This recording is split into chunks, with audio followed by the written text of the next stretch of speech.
Good evening, nandito tayo ngayon sa Ibso Oval. So for tonight's run would be a tempo race, no? 10 minutes easy, 20 minutes race pace, and then 10 minutes easy. So andito sila shot ngayon, hanapin ko lang sila. First things first, warm up muna tayo.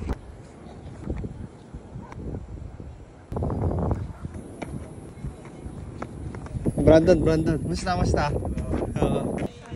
Ayan, meet Sean.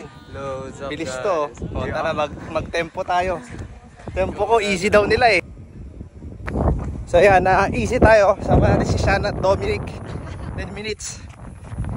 ERC! What's up? Di ba nag... Okay, zone 2 daan. 20 minutes tempo, let's go. Tara. Let's go. Okay, last 10 minutes na tempo. Let's go. Thank you. Hey, Errol for the win. 2 minutes left, tempo. Woo! Pagod. Kami, expose nyo. Tara. 3, 2.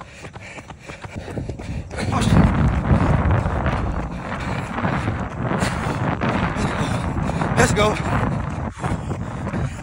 Okay, Coros training program for 10K sub 1. Tempo na 20 minutes at a 10K race pace. Tapos na. See you next video, guys.